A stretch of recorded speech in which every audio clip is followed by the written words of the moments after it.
Views expressed by Casters Guild members are only the opinions of that member, and that could change from day to day. Guild members may use mature language, but that in no way means they are mature. Listener discretion is advised. Four brothers were given some serious turtle power after taking an involuntary bath in neon green goo.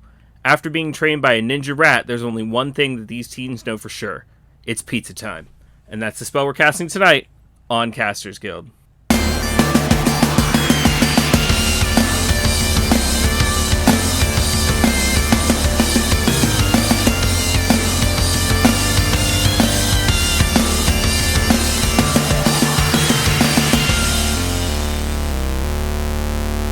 Thank you for tuning in to this episode of Casters Guild. I am your guild master, Rick Perry, and I am middle-aged mutant samurai red panda.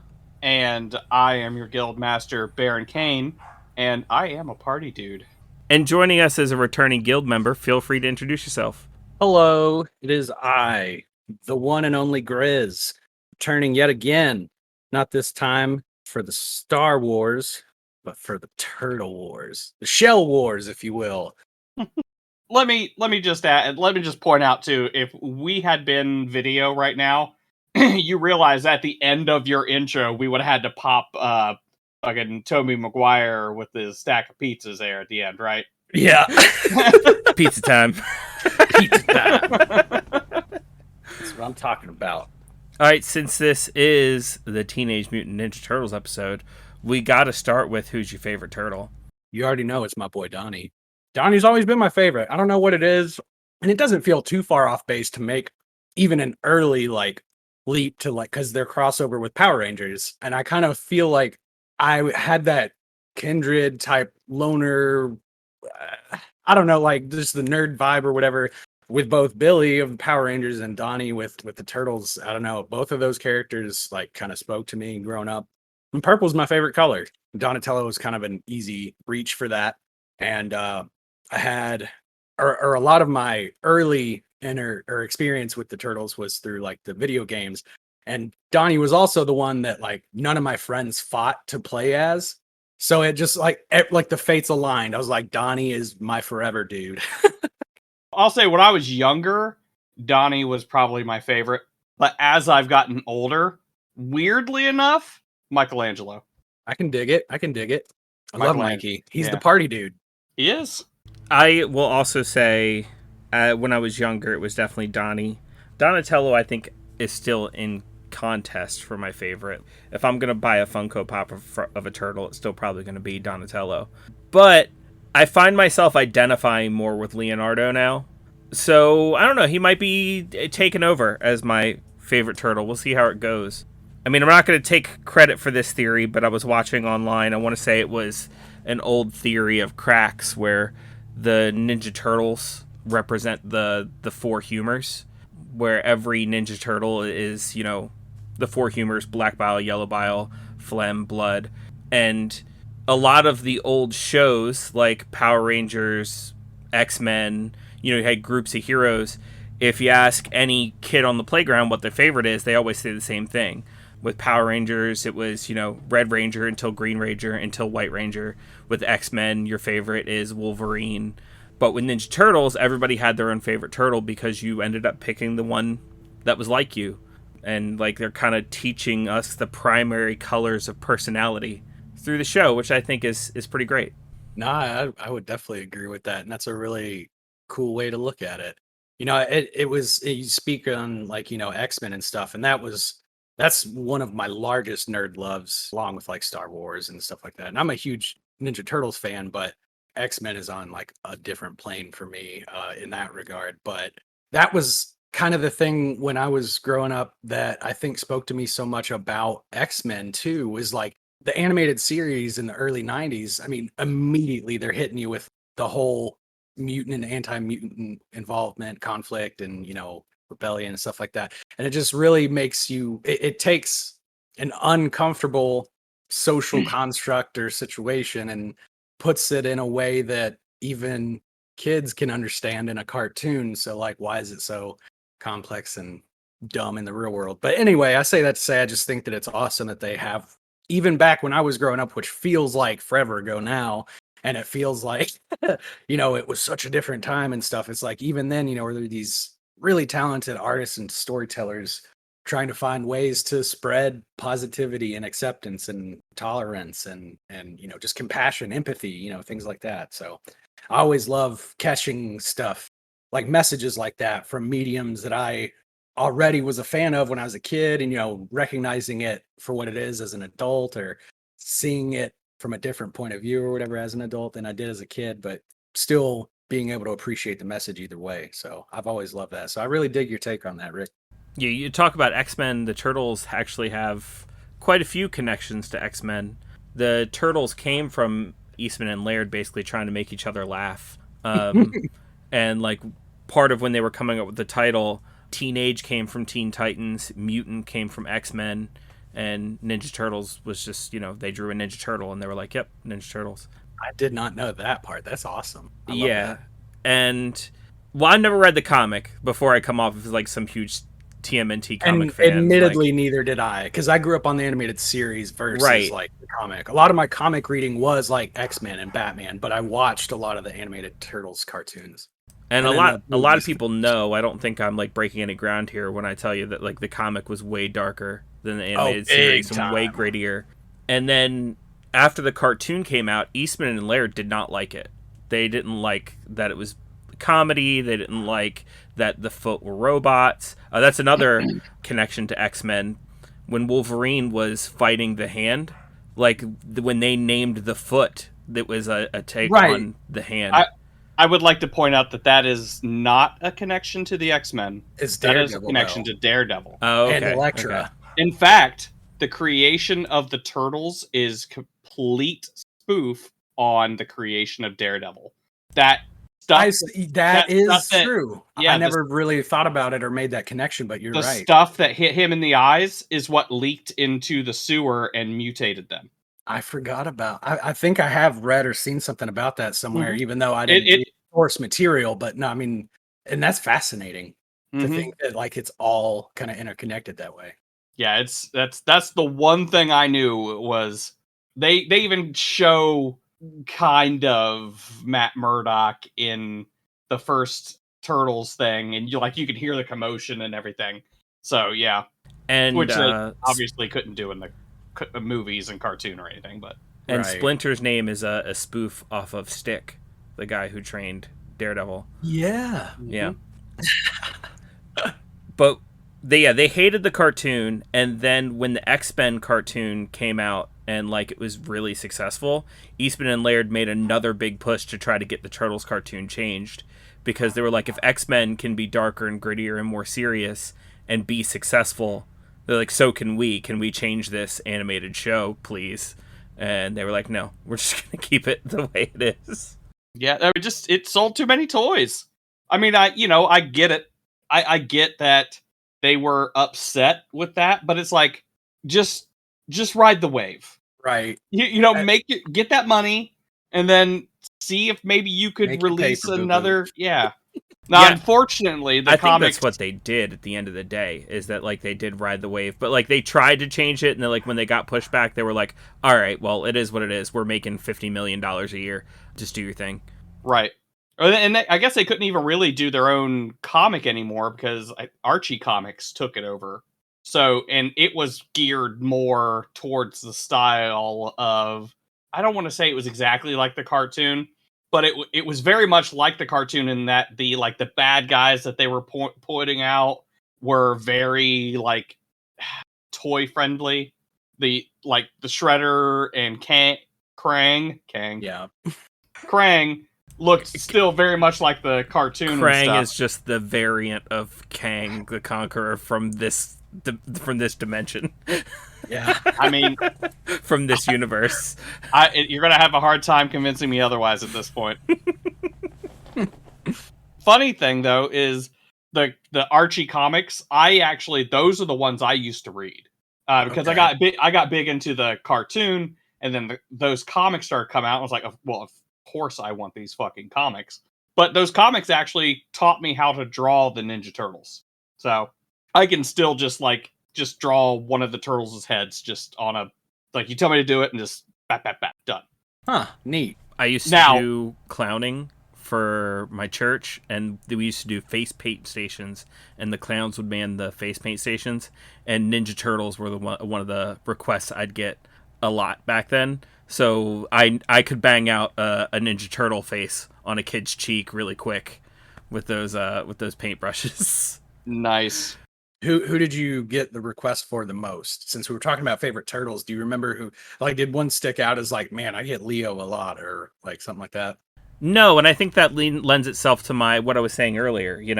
Like kids all had their favorite turtle, and it was always different. You have a group of 4 boys come up who are all friends, and they all want a different turtle. So, yeah, I think it was pretty balanced. Cool. It's cool.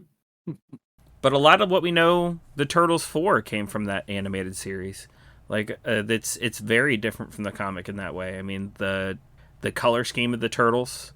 Yeah, because in the comics, what I do know about them is they all wore red bandanas. Mhm. I mean, again, I didn't, read a whole lot of it, but I do know that much. Mhm. And then they were a lot darker too, because they had actual like deaths of certain turtles and stuff Mhm. throughout the series at different times, if I'm not mistaken. Bebop and Rocksteady came from the animated Mhm. series. A lot of the villains Yeah. that we are familiar with came from the animated series. Oh yeah, absolutely. even the Because I mean, ones- one of the biggest talking points about turtles is like in the comics, Shredder goes out like a bitch issue 1. In the animated series, the movies, he's the big bad. They milked that motherfucker for all he's worth. Mhm. And even a lot of the ones that come from the comics changed drastically for the animated Mhm. series. Like the Rat King, for example, looks way different in the comics and has like an entirely different personality than Well, when we get him in the animated series. Baxter Stockman. Mm-hmm. He was a black man in the Mhm. comics, and I don't think that he turned into a fly in the comics. In fact, I'm almost 100% sure he didn't turn into a fly in the comics. Though Fly Guy Baxter Stockman in the cartoon was fun. Yeah. I always loved fighting him as the first, boss on the stage for Mhm. TMNT 3 Turtles in Time and the arcade machine. Or 2? Was that 2 or 3? I can't The arcade remember. machine, Turtles in Mhm. Time. Turtles in Time. I can't remember if that Oh, was the what first stage? What stage it was? You mean? one. I think it was the first one, wasn't it? Big Apple, 3 a.m. I think you That's where fought Baxter Stockman more than once in that game. Yeah, oh, I he think I I've remember seen- he was on the bridge Yeah. at the end of that first level, Yeah. if I'm not mistaken. Yeah, because you're like kind of on the highway, a bridge across Manhattan. But yeah, and that was honestly, I think that arcade machine is probably almost entirely responsible for my love for the Turtles and like what interest I had that grew.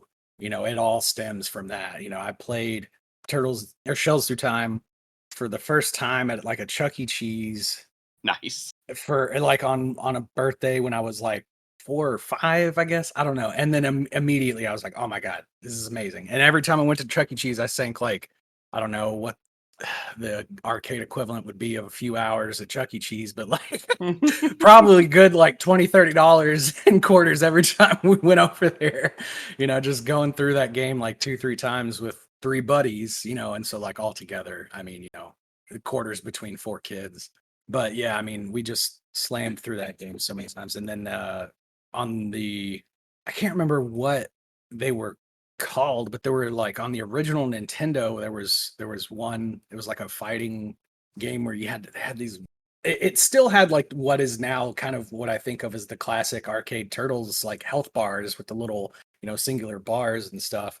But like all I remember about is you had to go through and like the sewers, and you were just fighting a bunch of Foot Clan and whatnot. But it was Well, you're talking about it was like top down until you went into the sewer, and then Yeah. oh, I fucking hated that game. yeah, it wasn't the best. That one was not the best, but Oh, admittedly. God. It But was then rough.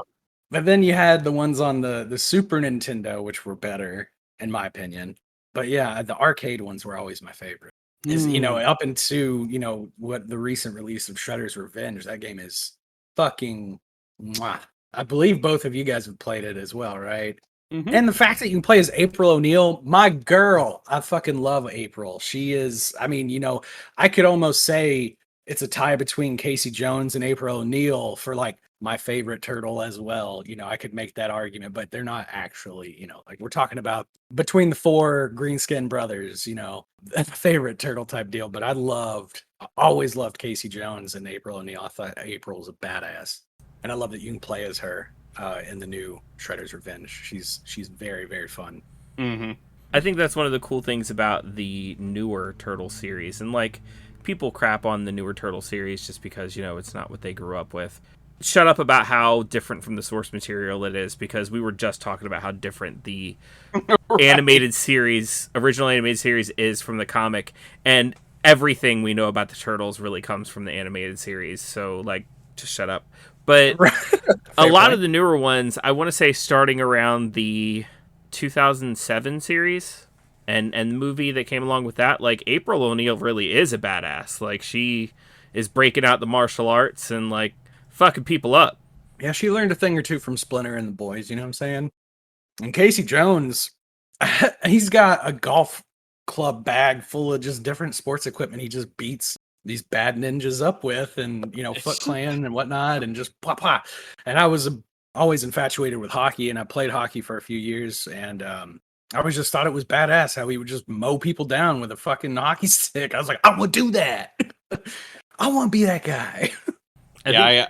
I was about to say, is the Casey Jones scene from the movie, I still, like, if someone brings up cricket, I automatically go to, like, cricket? You gotta understand what a crumpet is before you can understand cricket. And people are like, what? It's like, okay, I'll be over here. It's like, and this is no longer a relevant quotable thing or a quotable, you know, line to make anymore. But I've made it my entire life, and I always loved it.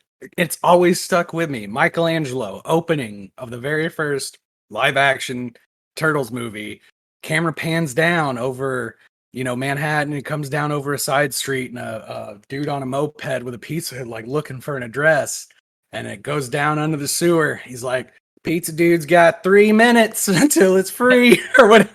Hey, pizza dude's got 30 seconds. Yeah.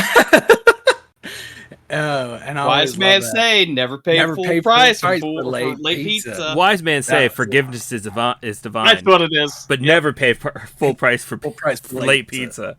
Which, fun fact, the guy on that moped was the same guy in the Mike suit, in the Michelangelo suit. No shit. All 4 of the guys in the suits make cameos elsewhere in the movie. I did not know that. I love that. Pretty sure you don't quote me on this, or go ahead. I don't care. I'm pretty sure that the kid who ended up in Turtles 2 is actually the person in Leonardo's suit in the first one. I'm not 100% sure on that. I'm not 100% certain either. I'd have to look that up. I know that the guy in Raph's suit is in the back of a taxi in the scene where Raph is actually, like, running around in the trench coat. Oh, I'm sorry. Love that. I'm sorry. He was in the Donatello suit. Oh, okay. All right.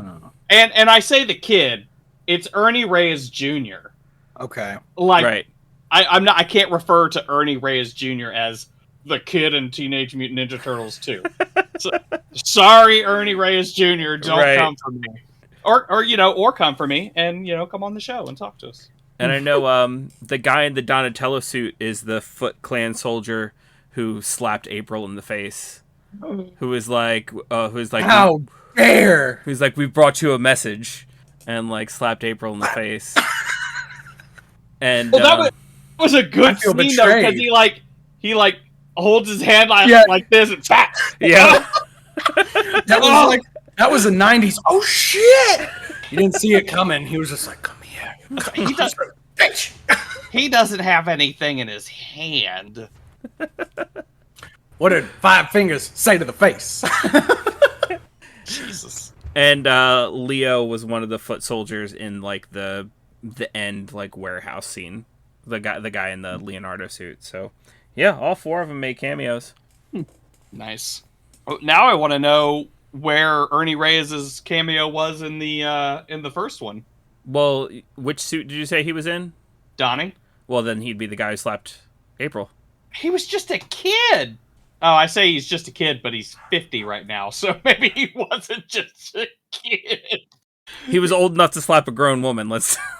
Old enough to slap a grown woman. And you know what though? I should have. It did it so well. Ernie Reyes Jr. You really know how to. You know what? I'm not going to finish that sentence. That's just rife with not goodness and taken out of context. That makes him sound more like Sean Connery. Right. Yeah, don't do that, Ernie Reyes Jr. Don't make a habit of it. You're 50. You know better. So wait, so he would have been, oh God, how old was he when that came out then? When the first Teenage Mutant Ninja Turtles came out, it was 1990. Yeah, I remember. Yeah, I was born in '90, and I fell in love with those animated. Oh, so he was straight up 18 years old then. Mm-hmm. Huh. Makes him the perfect age for a Foot Clan soldier. I mean, yeah, they were supposed to be all teenagers, right? Yeah, they were like Lost Boys kind of deal. Huh. That's fun. I always thought he was Leonardo. I knew he was in there. I knew he was in one of the suits. It's difficult to imagine Donnie as anybody except Corey during that first movie. Dude, I know. It still blows me. Is iconic. That Corey Feldman as Donnie. Oh my God. I forgot all about that until I started just like looking up little tidbits about the movies and stuff again. Knowing that we had this episode coming up, I was like, I need to at least like go back over because it's been years since I watched him. And I'll tell you what, talking about it like this, I guarantee you is going to prompt me to go and like, I've got the next 3 days off from work, so fuck it. I'll probably watch one a day over the next few days and just, have some huge ass nostalgia goggles on. But yeah, Corey fucking Feldman, Donnie. Just be ready for the shock because he voiced Donnie in the first movie and then didn't voice him in the second movie and then voiced him again in the third movie, which is weird. He might have had was he too busy doing Lost Boys or something? No, that was way earlier. And we all know that's like outside of Turtles. Like majority of his... No, I'm just kidding. Just kidding, Corey. Good dude. You're crazy. Don't come for me. Do and come on the show and yeah, totally. We will do a Lost Boys episode for Corey. Yeah. We get the right people to hop on the show and help us. We'll talk for hours. Mm-hmm. I'm sure he could talk for hours. Yeah. There's a lot of people I would love to talk to that have been involved in like Turtles projects. Unfortunately, James Avery's no longer around, but the iconic voice of Shredder, he to me is as much Shredder as Mark Hamill is the Joker. You know what I mean? Like that voice was just so absolutely poignant, so perfect to that character, that persona. Turtles, I'll get you next. It was almost like a, Claw and Gadget type of thing. Tonight we dine on turtle soup. I will say this. I was playing the new game and I totally missed his voice. Mm-hmm. But I've been playing as Raph in the playthrough because I don't know. I think his stats mesh well with the way I play. Sure. I mean, yeah, definitely. So when I first started, because they do all feel unique. I think that's a great thing about absolutely like all of the characters feel like their own unique thing, which is awesome. When I first watched the cartoons, registered to me. I was young, I didn't think about this stuff. Then I played this, and I'm like, man, his voice sounds familiar. Turns out it's fucking Wacko from Animaniacs. I'm like, you son of a bitch! I've been literally listening to your voice for years and just never knew it was you. Yep. Yeah, it's just not two characters you think about in the same space. No. Not to mention, he also voiced Donatello in later series. Yep. Nice. This is a fun fact that I just saw that was, kind of related since it's Teenage Mutant Ninja Turtles. Teenage Mutant Ninja Turtles 2, The Secret of the Ooze, right? Yeah. Henson's Creature Shop created the animatronic creature costumes for both the first and second movie. Yeah, the 60-pound freaking animatronic heads. Yep. Didn't come up in our Henson podcast at all. That is interesting. But the film, Teenage Mutant Ninja Turtles 2 Secret of the Ooze, was dedicated to Jim Henson because he died less than a year before the film's release. Aw, that's sweet. That I did Yeah. not know. I knew that he is- was the that is Creature Shop bad. was responsible. I did not know that Yeah. the film was dedicated. But to be fair, I wonder how many films were dedicated to him after his death, because Yeah. the Creature Yeah. Shop, come on. I mean, Yeah, they his had work to- obviously went on to influence and really benefit so many creative projects then and since. Well, I mean, even to this day, Jim Henson's Creature Shop is still active, going strong, and making all kinds of stuff. Yeah, if you need effects that like aren't going to become dated at some point in time, it's either Jim Henson or Phil Tippett, and like that's it. Pretty much. Because if you've I would argue that you go back and watch the movies today, and those suits still don't look dated. Like they don't look. I was just having this conversation with somebody too, and they were trying to say that that it was a bad movie. Like if you watch it now, it's a bad movie. I'm like, that why? shit stands up. Yeah, That shit holds up. Yeah, those outfits still. I mean, okay, hold on. You have to watch the movie. Don't look at the costumes now as they exist in 2022. I've seen that nightmare fuel. You don't have to track that down. But you watch just that. Google realistic Pokemon and realistic Beavis and Butthead sculptures, and you'll be sated on that front. Because that shit is terrifying. Yeah. But yeah, I think it's great to this day. I do too. I mean, like, was it? I think it was Turtles 3 when Michelangelo had the suit where he had like the turtle equivalent of freckles, I guess you would say. Like he had the little circles on his skin. You know what I'm talking about? The movie where they had noses? Michelangelo? Yeah. Okay. I think it was the third one. Let me go back and find a picture of the third movie poster real quick or something. Oh, you mean like from back in the day, third one? Oh yeah. Right. Oh Like, yeah. Where they Actually, this is an important clarifying Turtles in point. Time. Well, like no, they didn't call it Turtles in Time. That was the name of the but they did video time game. travel though. They did time travel. They said the turtles are back in time. That was the tagline of the movie, but I think it was just Turtles 3. But yeah, a quick, potentially important clarifying point. I have not seen any of the new age TMNT movies yet. It's not because I'm like being an old fogey and, sticking to my, these aren't my turtles type of shit. You know what I mean? Right. I just It's looked just, it up, I just, and the third movie actually was called Turtles in Time, Get out of here. which I think is fantastic. Like it's Yeah. got the same name as. Well, yeah, and it even says for other uses, see this, not to be confused with Teenage Mutant Ninja Time, which does refer to the arcade / Super Nintendo game. Right. But yeah, it is, that's hilarious that they're like, don't confuse it with, but they are named the exact same thing. So when you say you hadn't seen the new ones, do you mean like the Michael Bay ones, or? Yes. Definitely those, yeah. Okay. Yes. Yeah. All right. Controversial opinion. The original Turtles movie is better than the first Michael Bay movie. The original live-action Turtles movie is better than. I don't think that would be all too. And now, of No, course, hold I'm on. biased Here not comes- having seen. Here comes the controversial take. Oh, okay. The second Michael Bay Turtles movie is better than Secret of the Ooze. I'm trying to do the math in my head. Michael Bay minus Rotten Tomatoes. Did I watch the second Michael Bay? The second one, he leaned a whole lot harder into the fan service aspect.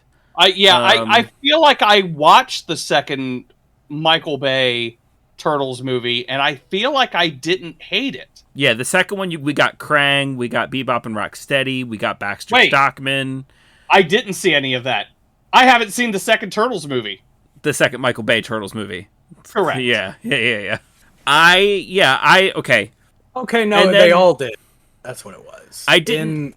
I had problems with the first Michael Bay Turtles movie. I don't think I would say I hated it, Oops. Okay. but This is what I was like. I guess this is like The they. heavy freckles. Yeah, that was just. freckles, That's just what I not. remembered. Yeah, that's what I remembered from the. Man, I don't know Leonardo's if is it was- horrible. It's just road. Look at it. Yeah. Again, look, you know what? I know there's some kind of set designer or costumer out there that probably worked really hard on those freckles. Sorry, buddy. Sorry, but not sorry. Yeah, I'm not a fan. I think just the classic, just the classic is all good. It's all you need. But yeah, I mean, you didn't see Turtles 2, so I mean that's where Toka and Rokar come from. No. You're getting us mixed up. It's the Michael Bay second one. God damn it. I knew this was gonna happen. Yeah. This is why I keep saying Michael Bay every time, because I'm trying to keep it. We're gonna have to re-acronym it to just OTMNT and MBTMNT. I did see the Vanilla Ice Turtles. Yes. Okay. You can't fucking tell me. Have you ever seen a turtle get down? Yeah. Have you ever seen a turtle get down, Baron? As I have seen Turtles 2, The Secret of the Ooze. Yes. That's how you ask somebody if they've seen Secret of the Ooze. You ask them, have you ever seen a turtle get down? Have you ever seen a turtle get down? Oh my god. Toka and Razar, that was their name. Oh my god, I totally slept on this movie. I didn't. Are those foot soldiers in that movie? In the second Michael Bay movie? Yeah. Gonna be honest, it's been a long time since I've seen it, so I can't say yes or no. But like I said, he leaned a whole lot heavier into the fan service, and I like that a whole lot better. Yeah, you should. If you're making a Turtles movie, okay, you have a box that you're thinking in. Feel free to maybe, take a step out every once in a while, but you have this box for a reason. He even hits the story beat of, like, Leonardo and Raphael bumping heads. So, it's a lot better than the first one. Whereas, like, the only scene that I can say, like, I really enjoyed from the first Michael Bay one was the elevator scene. Oh, okay. Where they're doing the music. They're doing like beatboxing and stuff. It's like DJ Mikey. Another one.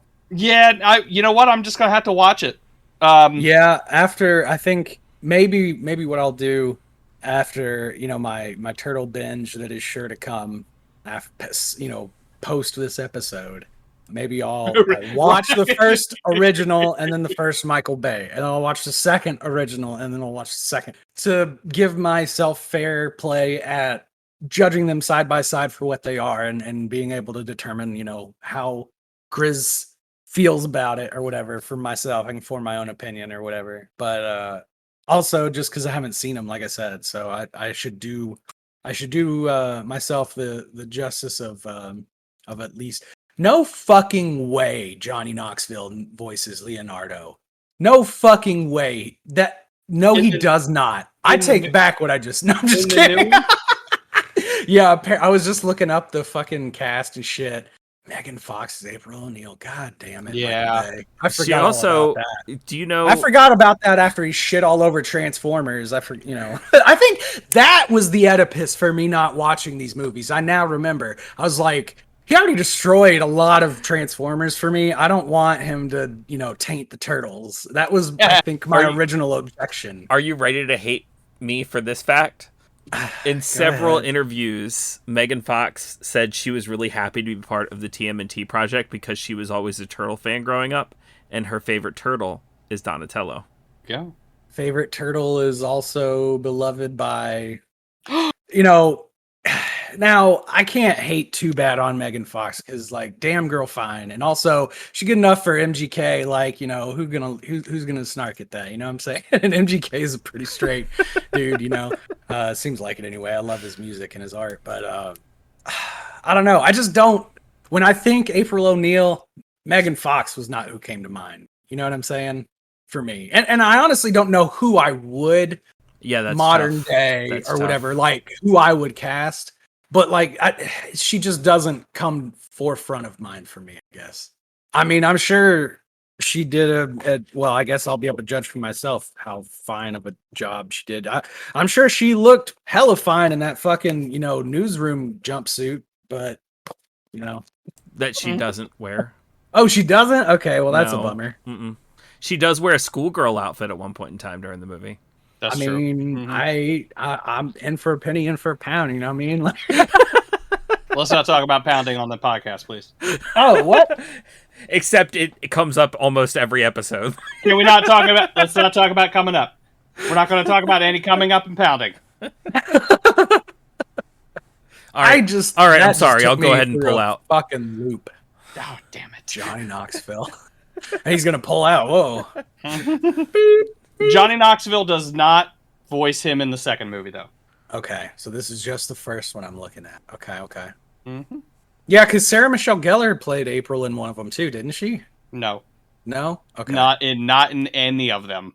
None of them. I thought I was because again I haven't seen them, so I looked it up and I was looking up stuff on some of the newer movies. I saw her listed as a cast for something related to that, but I don't. Maybe I was. I don't know. She voiced April in the 2007 animated. That's movie. gotta be what it is. That's gotta be what it is. That's probably what I saw then. I didn't even know they did a movie. Yeah. Well, they had the Nickelodeon anime or like 3D animated, and that they did movies based off that, right? Yeah, and the name of that movie was just TMNT. It actually wasn't Right. Teenage Mutant Ninja Turtles. It was TMNT.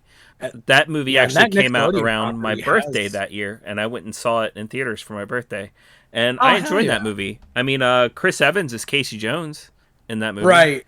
Good old cat. Mm-hmm. Hey, Green Arrow is Casey Jones in the live action one. Yeah, I do remember seeing something about that, and I was like, you know what? Hell yeah! Because I actually like. Oh fuck, I can't even remember his name. But the guy who played Oliver, yeah, in the Green Arrow CW series, he also got like. I remember he had this big beef with like Star Child or whatever because he was big into wrestling and he like did a whole like cross promo with them. Are Like you talking about Cody Rhodes? I think so. Yeah, the wrestler Star Child. Yeah. Yeah. Him. It's Cody Rhodes. It's Dusty Rhodes' son. Okay. I knew there was a relation. Yeah, because like there's more than just one the star-based wrestler guy, right? I thought it was a brother or a father. Or there's Gold Dust, and that was Stardust. Okay. And then I think they started calling him Star Child or something like that. But Star Child is actually David Bowie, which I'm pretty sure is his inspiration for. I would assume Stardust, which I actually think that when he was in Arrow, wasn't Stardust like the shit like that drug that he was making or some shit like that? I don't know. I honestly don't remember. It's been so long since that show's been good. I mean, since I've seen that show. Hey, at least they don't talk about that fucking island anymore. The island is done. I thought like at some point it was just gonna like not to get too far off kilter or like segue into completely uncharted territory, but I legit thought there for a minute like CW had me fucking going that Arrow was just gonna devolve into like the new season of Lost. And it was just all gonna be about the fucking island. I was like, when are we gonna get the smoke monster up on this bitch? Like Yep, the whole time it was the island the whole time. So you got me looking it up now that we talked about it. The voice actor cast for the 2007 movie is pretty fucking great. As I already said, Chris Evans is Casey Jones. You got Patrick Stewart as Max Winters. You've got Sarah Michelle Gellar as April O'Neil. You got Nolan North as Raphael. Okay. Sure. I'm glad he's still doing stuff. Lawrence Fishburne was the narrator in the movie. Kevin Smith plays a diner cook. Mm-hmm. There we go. No shit. I did not know that, actually. And I'm a huge Kevin Smith fan, as many of our listeners may know from our Smodcast / other things. God, it was basically just the Kevin Smith episode. View Askew. It's Skew Universe. There we go. That's what I was searching for. The Skew Universe episode. And then, in additional voices, you have a star-studded cast. Who knows what all they voiced? It's got to be a bunch of stuff. It's additional voices. But you got Jennifer Hale, Billy West, John DiMaggio. Oh my god. Tara Strong, Jim Cummings. Tara Strong's one of my favorite VAs. Peter Laird. Ooh. Phil Lamar. Fuck yeah. Yeah. I gotta go back. You know and what watch that blows movie my again. mind? That Phil Lamar voices Vamp from Metal Gear Solid 2. Not to also throw another complete fucking, out of nowhere zinger in there, but blew my fucking mind. At this point, it doesn't. blow my mind because, as we all know, Phil LaMarr is actually single-handedly responsible for the Mandalorian. I don't know that I know the story behind that, but I will definitely have to. That's one of our guild decrees. Yeah, that's one of our guild decrees that we made. Basically. And boy, it's convoluted, but it makes sense. Yeah. Okay. Well, you know what? I trust you two implicitly. You know I love you both. I take your word for it. Look, no further convincing required. I will gladly hear the backstory. I will run you through the condensed version 100% of the line here. Phil LaMarr does a fantastic job voicing Samurai Jack, right? Because of that, Samurai Jack does amazing. Because Samurai Jack does amazing, they do the Clone Wars cartoon, right? Because like without that style and all that good, there's no Clone Wars cartoon.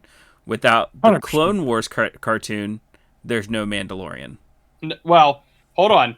They did the Clone Wars cartoon, that short series. Without that short series, they would have never been inspired to make the Clone Wars that, what's his name, did. I can't remember his name. Anyways, God, so sorry. But so they gave him that. Then that got super good, which inspired them to give him and Jon Favreau pretty much free reign to do like the Star Wars shows, which gave us the Mandalorian. So without Phil LaMarr, no Mandalorian. No Mandalorian. Phil LaMarr is a fucking legend. Which we were legend. Baron and I were waiting for our Phil LaMarr cameo in The Mandalorian. We were like, who's he gonna voice? It's got to be in there somewhere. He is. I don't know that I caught it. Who did he voice? He is one of the gangster guys, the fish people guys.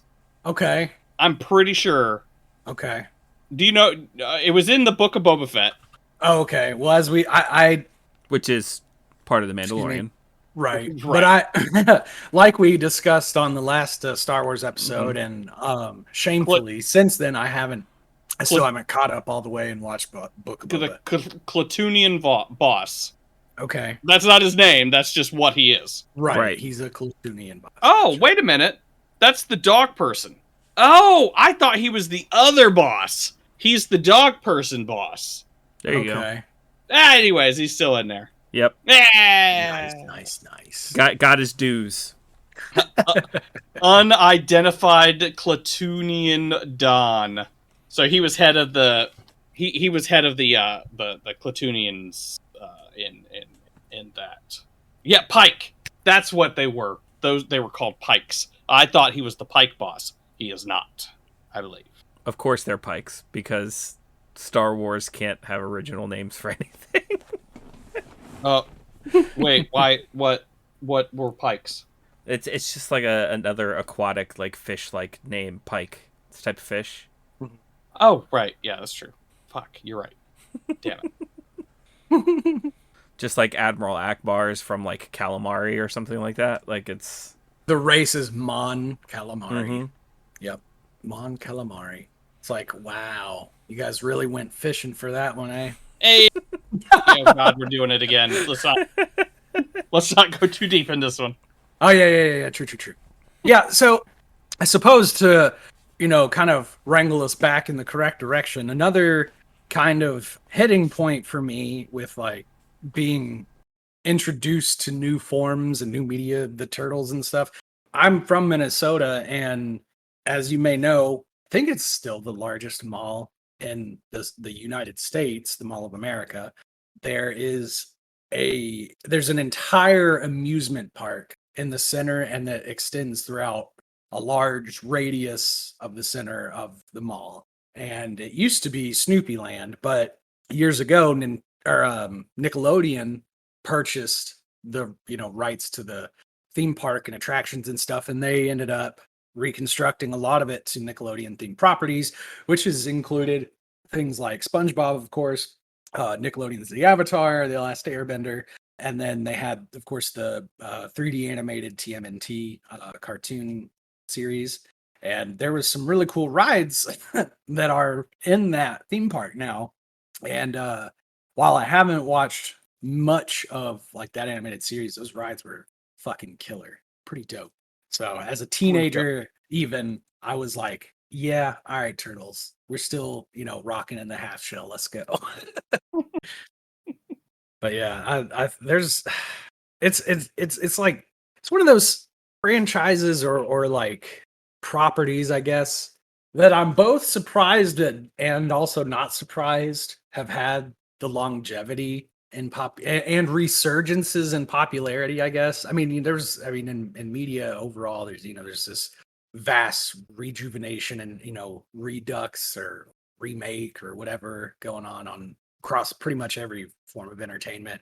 So of course things are going to be trendy or trend like fluctuating, if you will. But it just like I can't think of a time throughout my life where like like Teenage Mutant Ninja Turtles wasn't a cool thing to be into or whatever. You know what I mean? At least from a nerd perspective or whatever. It's insane with how it started, the amount of staying power that it has. Yeah, exactly. Or turtle power, if you will. You're right. I mean, like I said, Eastman and Laird created it just trying to make each other laugh. Like, I don't know who started it, but one of them just drew a turtle with nunchucks and wrote Ninja Turtle above it. And then the other one drew another one that was, like, slightly different and then passed it back. They laughed about it. And then, like, he drew two more, so it was 4 individual turtles and added Teenage Mutant to the top of it to reference Teen Titans and X-Men, which, by the way, that original sketch sold, I want to say, like 5 or 6 years ago, like on eBay for like an insane amount of money. I'm sure like over $1 million. And when they decided to make the Comet, it was supposed to be literally a 1-issue thing. Like they were not going to do an ongoing Which is why Shredder dies at the end, if I'm not mistaken. Yeah, because it was supposed to be a 1-issue thing. And then, I mean, like, even once they started to get, like, somebody came around, and I'm sorry for doing a lot of vague things. I don't have I didn't write a bunch of notes or do a whole bunch of research. It's just things I remember off the top of my head. So somebody came along and wanted to do, like, a franchise deal with them, like, wanted to make toys. Then they wanted to make, like, toys, lunchboxes, bed sheets, stuff like that, based off the Turtles. And they wrote literally a contract on a napkin that was only going to be valid for, like, 30 days. And was like, all right, let's start with this. And then that company decided, okay, well, we can't make these toys if we don't have a cartoon. Like, if we're going to sell these toys, we got to do a cartoon. So that was major, marketing back in the 90s, especially 80s and 90s. Like, that was your primary form of, I mean, especially like toy companies. But like, I feel like that's where there was so much just. It's like why cartoons existed back then, was just to sell toys. Yeah, exactly. That's what I feel like. And so then they went to Marvel to try to make a cartoon, and Marvel ended up not getting that license. MWS did instead. And then that Mirage Media, that series, God, I forget what it stands for. I can look it up later. But Mirage was the name of their studio, like their comic studio, Eastman and Laird. Gotcha. Which was actually kind of a joke, an in-joke them, because they didn't have an actual studio. They were just doing it out of their house. So they named it Mirage because it didn't exist. That's funny. But that original run of the cartoon show, by the time it ended, it was the longest running cartoon show of all time until Simpsons took that title 2 years later. But like, to go from literally just 2 artists trying to make each other laugh to a 1-issue comic book to like a 30-day contract to the longest running cartoon series of its time, and like still having properties pumped out to this day, that's pretty fucking amazing.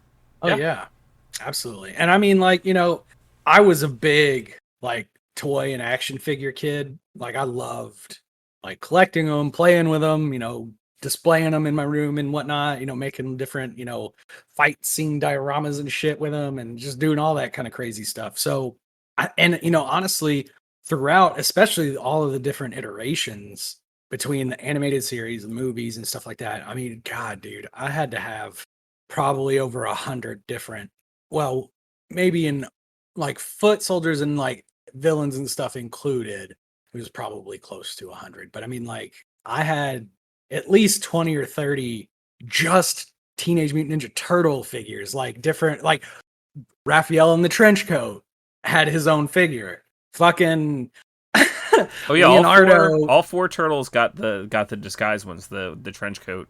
You're right Figure, about that. yeah. That's true. That's the thing. That's the thing about having four turtles. Every time they came up with a new idea, they did They all got four to- turtles, I got to produce it 4 times, and they were sell like, four "Let's collect it." times. Yeah, which is fucking genius for especially our pretty sure generation even of nerd. one of the first cartoon T-shirts I ever owned was Ninja Turtles. Speaking of You might t-shirts, be right. Speaking of t-shirts, T-Villain is a t-shirt site where you'll find a killer limited edition shirt being sold for $13 for only 24 hours. The following 24 hours will feature a new design and so on and so forth. They choose the most ingenious designs that reflect everything evil and villainy, as well as works pertaining to anything artistic, pulp style, lowbrow, pop culture, TV, movies, music, video games, comics, etc. All things cool and evil, basically. To check them out and help Casters Guild, click our link in the description. Fucking A right. And they just announced a Lost Boys design not that long ago. Since we were talking about Hell yeah. the Corys, might as well go check that one out. It looks pretty good on the back of a mechanic shirt. Oh yeah, definitely. Definitely. Yeah, and Halloween season's coming up. Get fucking ready. If you guys thought T-Villain was putting some good stuff out, you wait for Halloween season to come out, and you're gonna quickly be buying a t-shirt a month. I guarantee it. I'll have to check those ones out. I haven't. I don't know that I've seen them specifically, but I've found a lot of really cool works on sites, that do a similar concept, and I think it's awesome to support, the artists that submit those designs and stuff. So I'll definitely check that out. Yeah, absolutely. I believe that they give full credit to every one of the artists that they premiere a shirt with, and I'm also pretty sure that well, you know what? Don't quote me on that one. I'm not even going to say it because I'm not sure, but I do know that the artists get a cut of some kind. So. They do, yeah. Dope. Yeah, because I've posted in the community like shirts that I've bought them before, and like literally had the artists come and comment on my post and be like, "Thanks for buying my T-shirt." That's super cool. Yeah. But yeah, I mean, Turtles has always been a merch machine. Like, I remember having the lunchbox with the thermos. I had, like, turtle vehicles. I had one of each turtle that were all from different sets. Like, I had one of them had that disguised turtle. I had another one that had, like, these strips that you'd pull it through the shell, and it would make it say different phrases. Depending on what strip you pulled through the shell. I had another one that would spin on its back and spin its hands with the weapons on it. So it was like this flurry of weapons. Some of my favorites, because I was big on, like, I don't know, I thought it was really cool how, like, creative, I guess, toys were at the time with like the mechanical constraints that they were working with. Like, we talked about like Power Rangers and stuff. I had, sets of those with the you press the button on the belt and like their chest would, open up so much and their head would flip and it would go from like Billy's face to the Blue Ranger or Zach's, face to the Black Ranger. And like, I thought that was dope. And one of my favorite sets of the Turtles was from a line they did for the animated cartoon series in the 90s.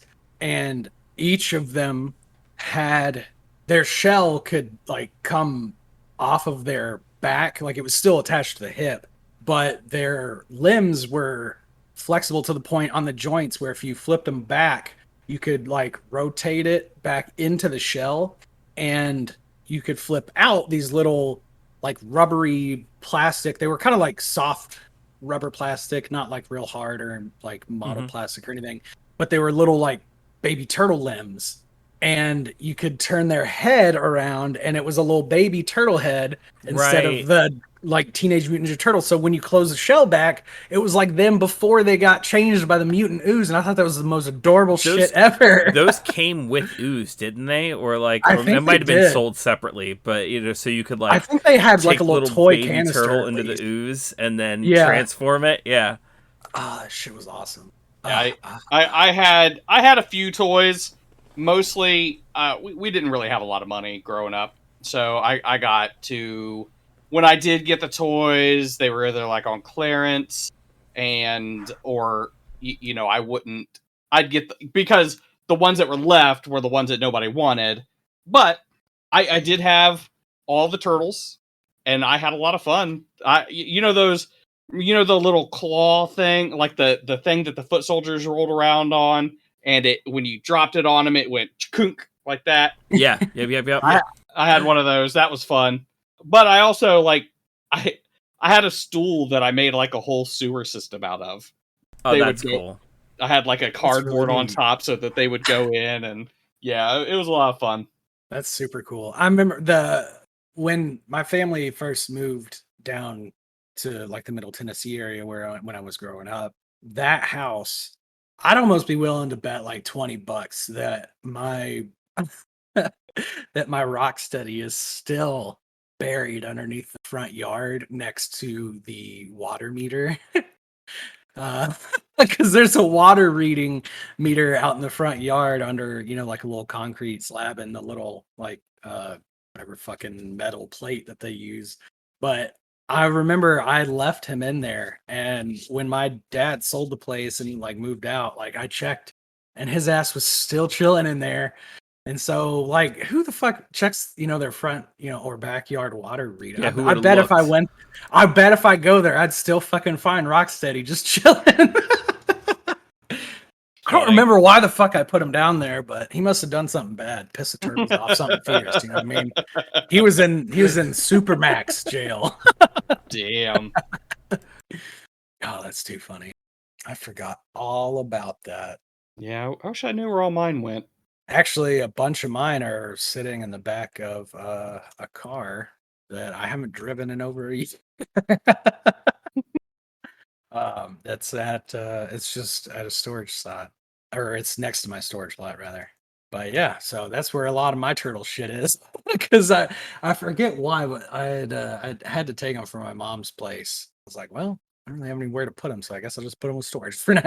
They'll come in handy for something someday. If nothing, just a fancy trip down memory lane.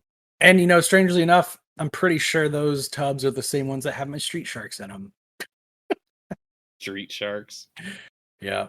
There's a lot of shit. That's another thing about it. It was like, obviously they hit on something, and there was so much inspired and tried to imitate or recreate that with things like street sharks or battle toads or whatever. There's a lot of shit. Laird said that during like the height of the popularity of the turtles, that he counted over 100 adjective noun series that were trying to like no shit that match the Teenage Mutant Ninja Turtles, including like the preteen denim roughhouse kangaroos or something like that. Oh like, my god. Yeah. Like, yeah, of course you also have like things like the biker mice from Mars, the street sharks, like oh my god, I totally fucking forgot about I had a set of those bitches too, and I don't even remember where they came from.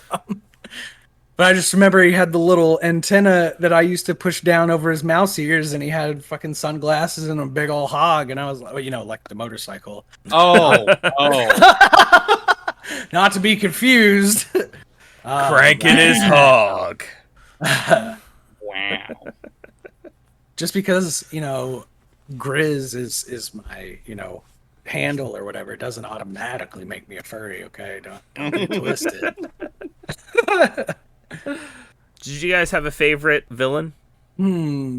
That's a good question. I mean, I feel like the obvious answer is Shredder, right? Because I mean, he's over the Foot Clan, and he is such a badass in the way that they did him in, like, especially the animated series, I feel like, and then the video games too, when they bring out like Super Shredder and he gets to like, do his like cool ninjutsu powerful moves and shit. And that I always thought was really, really cool. But they do have a lot of really interesting villains. Not all of them were, amazing. I mean, there was like what the fuck were the rock dudes called? I mean, that was just kind of like, it's like putties, right? Or whatever. Before we move on from Shredder, I remembered, I don't know if it was Eastman or Laird, but when they came up with the Shredder, it was because he was doing dishes and took a cheese grater and put it like over his arm, to where like the handle of the cheese grater was in his hand and like the grater was over his arm,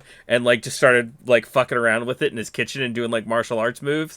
And it was like, that'd be like a badass villain, like he'd be lethal. And so like They were originally going to call him the Greater or Great Man Oh my god. until they settled on Shredder. But yeah, that's what inspired the Shredder.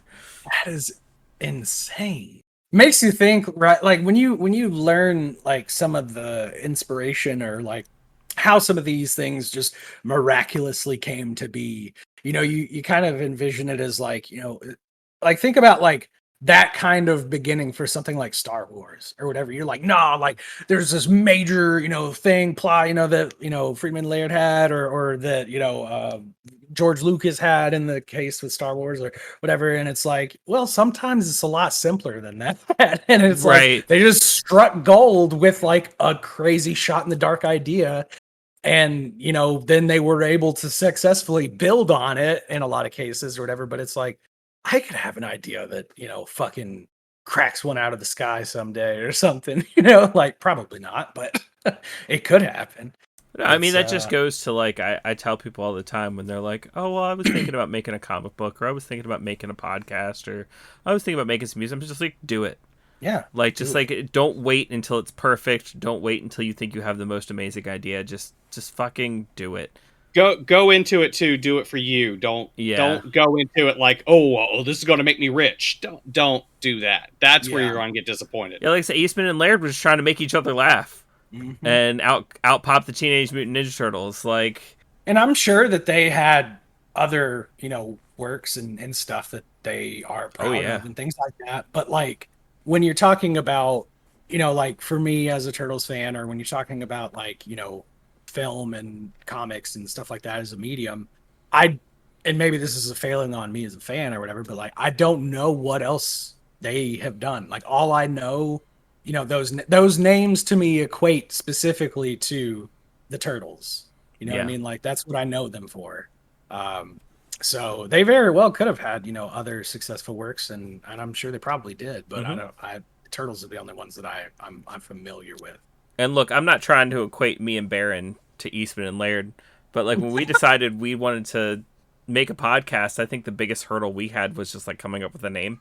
And then like once we did, we were just like, yep, just record it. Like you don't have to have the fanciest equipment. Like we definitely didn't. Don't. Yeah, still don't. I think when we started, we were recording using like the headsets that you would get for like from working from home. Oh no, I think I was using my laptop. Yeah. That's it. I was on a Chromebook. So don't let anything hold you. If you have a smartphone, if you wanted to like I can't speak for everything else, start somewhere. But if you want to make a podcast, if you got a smartphone, you have everything you need to make a podcast. And like, I'm trying to take up creative projects, more often myself and stuff. Like I'm not personally, historically speaking, I'm not a superfluously artistic individual, at least not in a tactile sense. Like I have not been, heavily involved in drawing or painting or, graphic design or things like that throughout most of my life. But I'm kind of, my partner she's fantastic at drawing, sketching, painting, digital art, photography. She's done all of that, so I'm kind of trying to lean into a little bit of that. And so I'm starting with sketching. I've done some painting, so I don't know if I'll get too heavy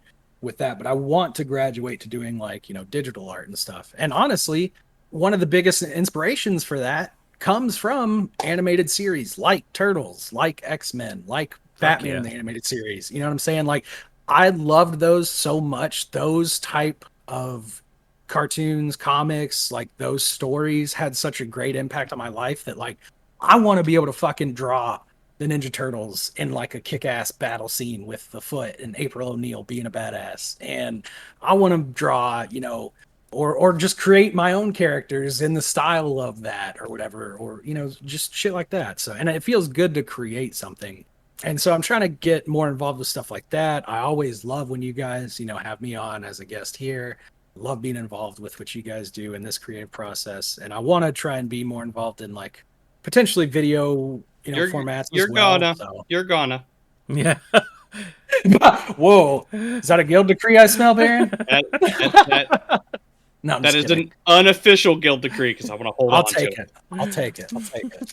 So But yeah, I appreciate back to the that kind of- question. Other than Shredder, who's your Oh, right. favorite villain? I don't know if I've mentioned this before, but I have ADHD. This whole podcast has ADHD.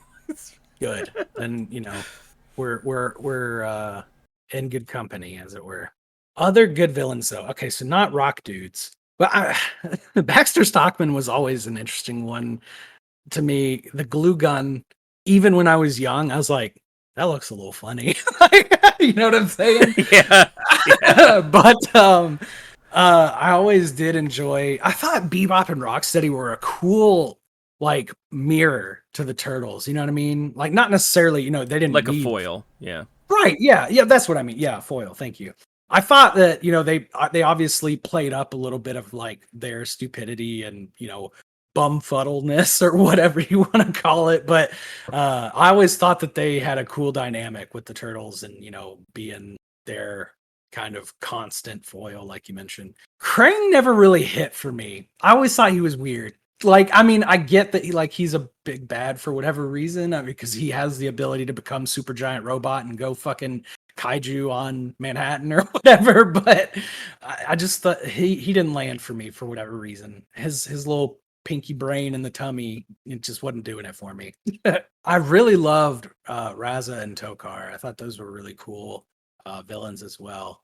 I think they kind of, to me, seemed like almost a natural third and fourth to Bebop and Rocksteady, because they kind of fit that same feel as villains to the Turtles, because they're both based, even though I think it's Tokar's the turtle one, I think. Toka and Razor. Toka and Razor. God, I can't fucking remember how to pronounce it, but I think given more time to develop, they could have become that. Yeah. Like obviously they came out and they were like babies because of how young they were or whatever. But like given time to develop to like the teenage, quote unquote, and like develop their own attitudes and personalities. Yeah, I think you're right. I think that could have been a natural third and fourth as like turtle foils. Mm-hmm.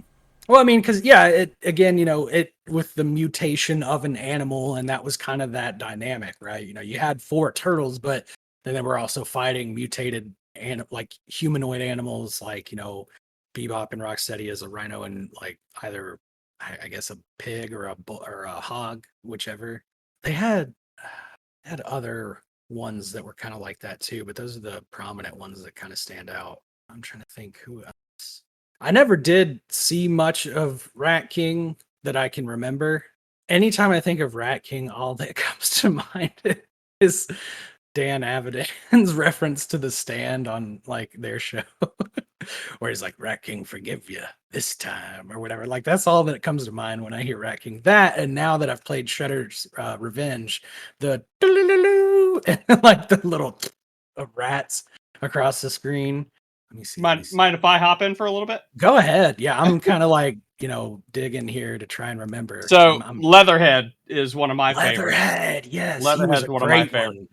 And mostly because of the cartoon. I thought he had a great character design and his voice. His voice is really what did it to me. In fact, let's see who the voice actor was for Leatherhead. If it's not, it's not. It's not who I thought it was going to be. Never mind. Oh wait, no. In the 2003, no, Leatherhead. What? Who was the original actor? They keep giving me these. Or like new ones. Jim Cummings. I knew it. Fucking knew it. Of course it was. I fucking knew it. My boy Darkwing. I'm like hearing his voice in my head, and the only thing I can hear is that fucking Firefly from Princess and the Frog. I'm like, that's fucking Leatherhead. Right. That's fucking Leatherhead. But yeah, Leatherhead's one of my favorite. And I would have to say, just kind of like the Oroku clan in general, like the Shredder, Oroku Kurai, who is like, I don't think it's his daughter, but is it his daughter? That's kind of the impression I got from like the. I think it depends on I just recently read. I think it depends on the canon. Like Gotcha. different series do different things with it. Like I'm pretty sure in the 2007 movie it was his daughter. Okay, but like in the comic I just read, The Last Ronin, it definitely felt like it was his daughter, but may not have been. Right. And then like there was also Hiroto, Oroku Hiroto, who is Karai's son, who is in the Last Ronin comic book. So yeah, like they all have this like just that vibe, and I don't mean like the Foot Soldiers. I don't mean the Foot Clan. I mean the Oroku clan. Right. Yeah, they're pretty awesome. I had someone else in mind. So yeah, that's not Shredder, but I mean it's kind of Shredder. So Slash. I fucking love. Yeah, That's my Slash. pick right there. I was gonna say Slash. Oh, sorry. Yeah, no, it's fine.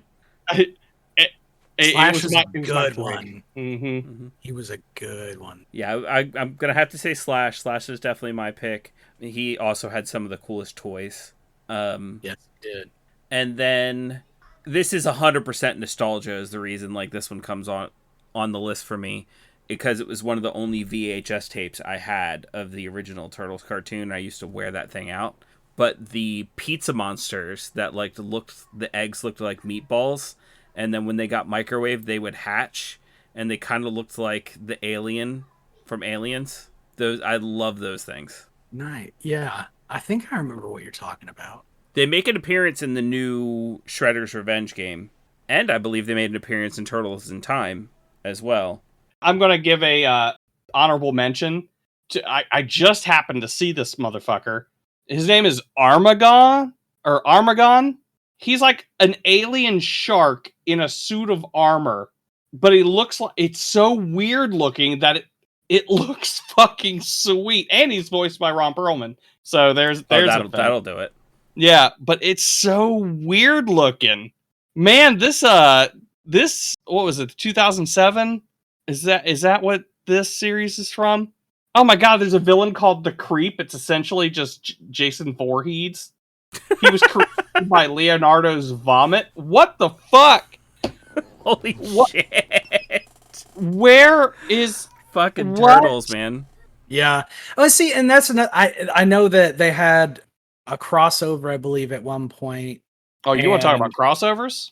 Well, I was just gonna say, I mean, Turtles is especially big on crossing over with other franchises. I mean, namely Batman, Power Rangers. I mean, you could go on. One that I always wanted to look into and get more familiar with and read the source material and stuff. It always intrigued me, but I never have. And Baron looks like he might know what it is. Maybe. Usagi Yojimbo. There it is. Yeah. Yep. I love the look of it. I've loved everything I've seen of the art style, the stills, the comics that I've seen. It looks fucking amazing and badass. And I always thought it would be so dope, but I've never had the opportunity, I guess, to explore it further or look into it. But he was always just looked like such a badass. Oh yeah, I loved him when he showed up in the cartoon. Mm-hmm. That's where I first saw it. I was like, oh, well, what? that crossover was 100% just friends helping out friends. The creator, the creator just used to work side by side with Eastman and Laird at Mirage, and so like they were like, you have an anthropomorphic martial arts animal, like just let's cross them over, and let's see if you can like piggyback on some of our turtle success. Mm-hmm. Which, and I think more power to him. Yeah, it definitely didn't explode as big as Turtles did, but he definitely got some popularity out of there. Oh yeah, because he's an awesome character, and it's a whole other world too that he has. Yeah, because he's from Edo era Japan, right? Mm-hmm. That's like his thing. Yeah, but yeah, I thought that was dope, and I definitely want to look more into it. Stan Sakai, so he was the guy that worked with Eastman and Laird. Mm-hmm. Okay, cool. Yeah, I'll have to look into that and start reading up. I've been trying to get back into reading more comics. That's what I've been doing too. I actually just finished Last Ronin not too long ago. Oh, really? Definitely can't talk too much about it because the whole fucking thing's a spoiler. But it's so good. It's so good. Since when have we cared about spoilers on this cast? Oh man, apparently I do now. Okay, well, I mean, you might watch it though, or you might read it, right? Eventually. I mean, Yeah, I mean, if you care about spoilers, I won't say anything. But if you don't care, I'll talk about it. I say go for it. And like, if you're listening to this, All and you don't want spoilers for Last Ronin, then maybe come back and listen to this later. right, so there's only one turtle left, just one, and it's Michelangelo. All the other turtles have died. Fucking Splinter's died. Casey Jones has died. Oh no! Yep. But April lived, and so did her daughter. Her name is Cassandra Jones. Oh yeah. So there's like a whole bunch. There's like a whole bunch of like different like references to like some of the stuff that happened in comics, some of the stuff that happened in cartoons. Baxter Stockman is still. I was way in the future. The Karai, she's like a full-grown adult with a child who's a full-grown adult, and she's in like a stasis tube. There's a lot of stuff that they reference that doesn't come to fruition, which is kind of infuriates me because like apparently like the turtles keep mutating as they get older. Like that's something that April noticed about Mikey when he came back because he left for a little while and came back. But he's like bigger and stronger, and he's just been more mutated. Well, Casey and her hanging out with the turtles for so long exposed them to the mutagen too. Didn't do anything to them, but it did affect their daughter. She didn't do any changing, but she is also quicker, stronger. She learns faster. So yeah, she's a mutant, but she looks fully human. But yeah, and I think the coolest part about it is you'll have the Last Ronin artist, I don't know who it is, forgive me, and they'll go through like a whole thing, and when they do flashbacks, it goes to the Kevin Eastman, Peter Laird style. That's cool. Yeah. So that is really cool. But yeah, just some of the references they make in it, and just the story. I was engrossed. I killed it in a day. It was real good. I think it's been long enough since the Michael Bay movies. Let's get a Last Ronin movie out there. A Last Ronin movie would be great, but confuse the shit out of some people. Yeah. I have a lot of comics to read before that movie comes out. Look, I think if Marvel has taught us anything, is that you can take the most obscure comic ever now and have a successful movie out of it. Trust. I think we need to start trusting the geek audience now. And being we don't have to make the same Turtles movie over and over again anymore. Like explaining how they became Ninja Turtles and like the people who want to see movies about the Turtles know how the fucking Turtles were made. Yeah, like we can have a Last Hollywood movie. Kind of understands that now. I think. Yeah. To a point. But yeah, I mean, it's like, when are we going to, I mean, people have been joking and shit forever, but I think there would really be people who would fucking pay top dollar to see a Howard the Duck movie. You know what I mean? Like, there are people who want that comic to have a movie. There are people who want, like, what's another obscure random comic that I can think of for out there? I mean, shit, even Archie's got Riverdale now and shit. You know what I mean? Like, I mean, Guardians, I think, is one of the best examples. I mean, nobody knew who the hell Guardians of the Galaxy were. That's true, but the Guardians comics were really good before the movies. Oh yeah, came absolutely. Out. Like, that's not to say that that. I mean, I'm agreeing with your point full force. I just don't want it to be misconstrued that, like, the comics suddenly magically became good after the movies. Except, like, no, they were just obscure. That's not what we're saying. They exactly. were just obscure. Yes. You don't have to have like Moon Knight was good, or has had good stretches at least. Mm-hmm. He's getting a resurgence now, but then like you see the movie did really well. I still haven't seen it, but I've heard good things. You mean the series? Or the series. Sometimes because I'm so out of touch with like catching up on shows, movies, and series and stuff. Especially when it comes to Marvel, I get confused sometimes on which one's a TV series and which one's a movie now. It makes sense. Honestly, a lot of the Marvel TV series are just 8-hour-long movies. That is a fair point. That's a fair point. I'm pretty sure that's what She-Hulk's going to be, is just a 8-hour-long movie. Yeah. Probably. I mean, it's what Loki was. Miss Marvel, I think, felt more like a series and less like an 8-hour-long movie. And I guess, given the nature of She-Hulk, it has the potential to be more episodic because they could always do like a case of the week kind of thing. Yeah. Falcon and Winter Soldier was definitely an 8-hour long movie. Like there is no. Absolutely. Honestly, never really. You know what? With the day of streaming, let's get a Last Ronin miniseries and let's get an 8-hour long Last Ronin movie. Hell yeah. I mean, I'm usually the last person to say this because I don't think everything needs a gritty reboot. Like, I don't think everything needs to be gritty and realistic. But I think we're finally ready for some gritty Turtles outside of the comic books. Like we can get a series or a movie for some gritty Turtles. Absolutely. Maybe we can play it backwards on this one, right? Because like the source material, as we've talked about, wasn't initially intended to be the comedic campy, like, 90s TV animated series that it evolved into and shit. And we've even since then had the live action movies and then the, animated movies and then the CG movies. And, now I think you're right. Now seems like the perfect time to go back in and pay homage to the original intent and give the Turtles a chance to tell a serious and darker tale on the big screen. You know what I mean? So I think that would be really cool. I don't think it'll happen as long as Nickelodeon owns them. Probably not. But well, I mean, an Avatar got a little darker there too in certain parts. So like maybe. I mean, bloodbending. Yeah. You said you don't think that Nickelodeon owns them? No, I don't think it'll happen as long as Nickelodeon owns them. Yeah. Yeah, no, you're right. It won't. They're not smart like Disney. Maybe one day they'll wise up. I'll go ahead and bring this up because I think that it is definitely off of both of your radars.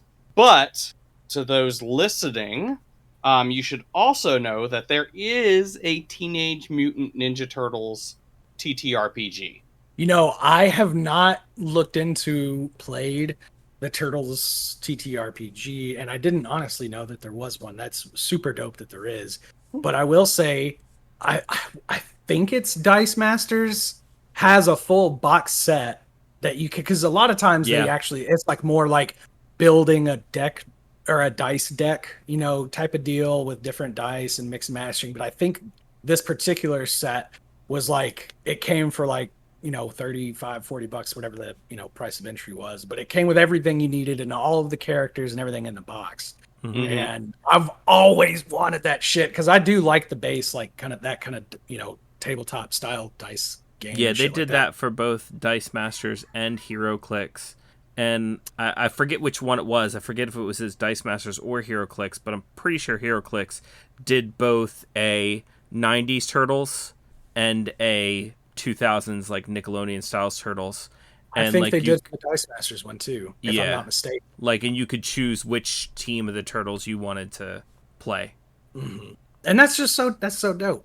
But yeah, so what was the extent of the TTRPG like? Did you just play as one of the 4 turtles, or could you create like a character in that world? Or so they had the stats for the turtles, and I will mention too that the book itself actually has original art that Kevin Eastman and Peter Laird did.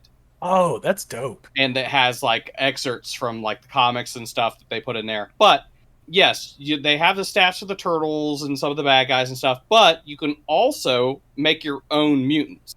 They have stats for like a bunch of different animals. You can choose your level of mutation. So like, you could legit just be a dog that speaks, or you can be a human. You could be a human that is just a little buffed up. Okay. Or you can just go, I am an anthropomorphic animal, just like the turtles, just like Rocksteady Bebop, any of those. And each animal has different stats, different things that they can do. But I want to be an anthropomorphic bear with guitars. You could do that. I want to do that. This is after the bomb, correct? No, this Palladium? is okay. So this is something different. No. Hold on. It is Palladium. This is Teenage Mutant Ninja Turtles and Other Strangeness. Okay. That is the book. That actually came out in 85. Okay. Oh, shit. Believe it or not. And Turtles came out in 83. If that tells you how quickly it gained popularity. But once the cartoon came out and the live action movies started coming out, it really hit the popularity, like in a bad way, for the role-playing game. because that role-playing game was based off of the original comics. Mm-hmm. So it was gritty, it was mean, it was, it showed a comic strip of, I think, Raphael riding someone down the steps, roll, and then slamming his face into the ground. That's like badass. it was brutal, but it lost a lot of popularity, and that's when After the Bomb came out. There we go. Yeah. So because they had to rebrand it, so it's the same thing, Just but with like not. the training wheels, content wise. Well, no. It's just like a lot less harsh. They just took the branding off of it. Oh, okay. It's the same old bike. It's the same old vehicle. They just colored it different. Okay. Mm-hmm. Gotcha. But yeah, in fact, I would venture to say that After the Bomb was more brutal. Oh, really? Yeah. Yeah, because they didn't have to worry about the branding at all. Oh, well, yeah, I suppose that's true. Yeah. Mm-hmm. I was thinking of it the other way around, I guess. But yeah. I will say that Palladium is rather rough. But I will say it's not like Rifts where it's like just crazy. This is like you have Palladium and this is your box. You play in this box. Rifts, it doesn't have a box. You do whatever the fuck you want. This is a box that you play in. So it's got like restructured campaign setting or what have you. Yeah, like they're both campaign settings, After the Bomb and Teenage Mutant Ninja Turtles. Okay. Obviously, the TMNT is set in New York or wherever you want it to be, but it's set in New York with all that stuff. After the Bomb is set in a post-apocalyptic world, right? With there are humans there and mutants and stuff like that. So word, yeah, that seems dope. Is it played off of a D20 based system, or is it like one of the like D68 style? No, Palladium. Palladium is the style. I see. Mm-hmm. Okay, gotcha. Yep. It's yeah. It is definitely, and I will say that it is a product of its kind. Feel free to leave shit out if you want, because, like I said, it is a product of its time. In fact, I would venture to say, if you could just get it for free and use the rules how you see fit, go ahead and do that. Or, yeah, it's rough. It's rough. Damn. And they got that Turtles Cowabunga collection coming up on the Switch and PC and all that. What? It's gonna have all the classic fucking, it's called the Cowabunga collection. It's gonna put like all the classic arcade and like console games on there and everything else. What? All of them? If you haven't heard of that one, Baron, I'd definitely throw it on your Steam wish list now. Mm-hmm. But yeah, it's gonna be like all the old classic games all thrown together in one collection. Does it have the original like regular Nintendo Turtles on there? Because I may just leave it off just out of spite. You know what? I will look up their Steam page right now, and I just sent you a link. Cool, thank you. Yeah, I'm looking forward to that. I mean, we're getting like kind of fucking spoiled now. Yeah, here's the full lineup of games included in that, by the way, for anybody interested outside of just Baron, important though he may be. You, our listeners, are also of important. Teenage Mutant Ninja Turtles Arcade, Teenage Mutant Ninja Turtles, Turtles in Time, so that was Turtles 2. Teenage Mutant Ninja Turtles, the original Nintendo game. Teenage Mutant Ninja Turtles 2, the arcade game, originally on NES. Oh, that fighting game. Teenage Mutant Ninja Turtles 3, the Manhattan Project, original on the NES. Teenage Mutant Ninja Turtles Tournament Fighter. That's the fighting game, yeah. Mm-hmm. The Turtles in Time Super Nintendo Edition. Super Nintendo Tournament Fighters. The Hyperstone Heist for the Sega. Tournament Fighters for Sega. Fall of the Foot there Clan it is. Damn it. for the Game Boy. Yeah, that's the one you wanted to ban. I remember it. Reading that, I was like, yep, that's the one. Then there's Back from the Sewers and Radical Rescue, also both for the game. That's a hell of a fucking list. Just get the collection and pretend that it is, though, but I think it's only like $40 or something like that. Yeah, $39.99 price tag. That's like fucking what? 3, 6, 9, 12. That's 13 games. Crazy. It's difficult to count it as 13 games as like. Well, yeah, Tournament Fighters is on there 3 times, so yeah, like 3 different iterations, and that's probably one of those things where it's like It's just more or less the reskin.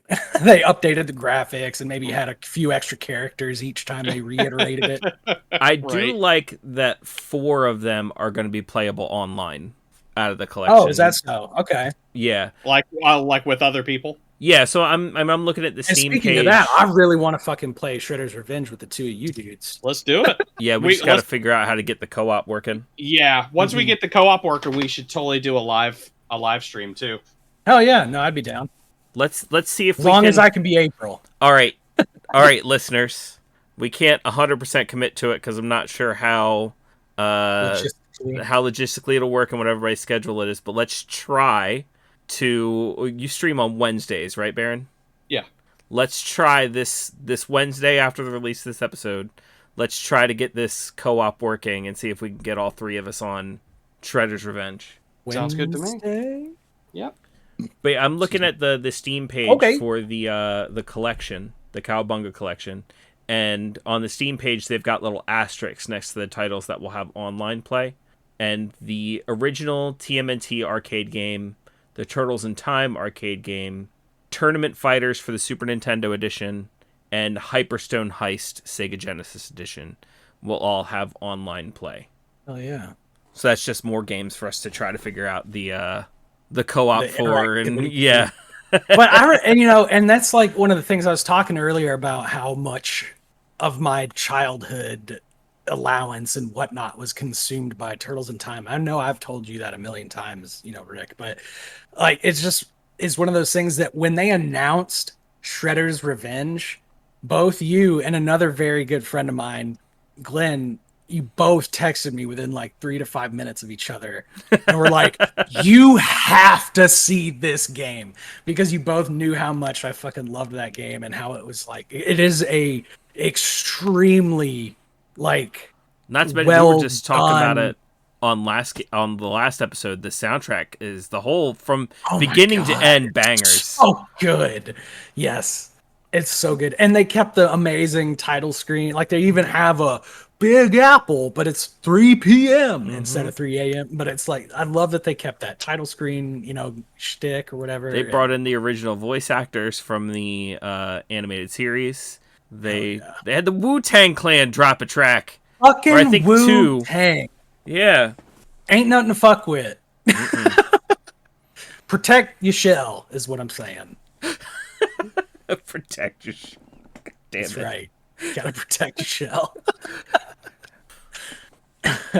Holy shit. So to someone like me, who grew up when I did, the Turtles were definitely a core memory for a lot of us. And the fact that I can say that through the years, I can share the Turtles with multiple generations as core memories is amazing to me. It is a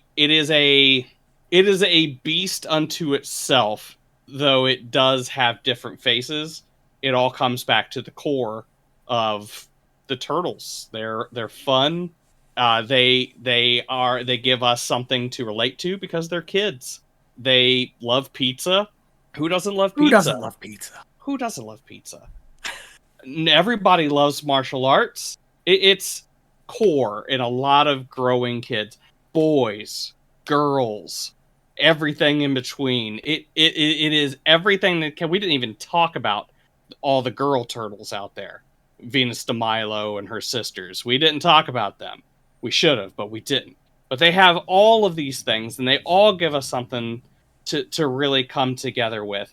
And I'd like to think that that's what the Turtles have done. They've brought a lot of us together in a like mind, in a like passion, and I really, really hope that generations on down the line, I have descendants that are still watching the Turtles in their own iteration, and they think of me when they do.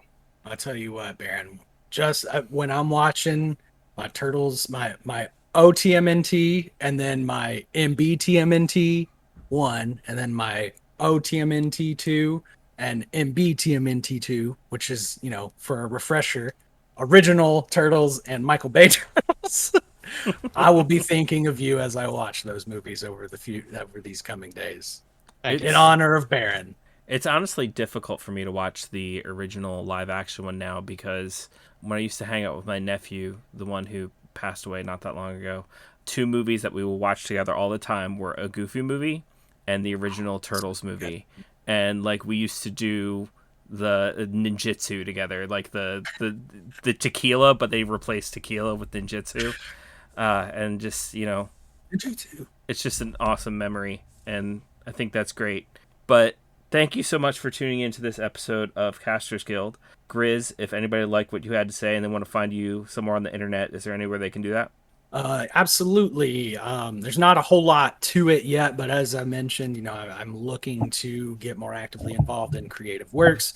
So you can find me at Grizz of the Wild on Twitter, Grizz of the Wild on YouTube, and Discord. I think I'm Grizz2806. Please email us at castersguild@gmail.com. Find us on all the socials, and make sure you check out the links in the description down below, especially T-Villain. That really helps us out. Make sure to use our affiliate link if you're going to go get something from them. Thank you very much, and we'll see you in the next one. Bye-bye, everybody. Bye. Bye. Bye. Bye. Bye. Bye. Cowabunga!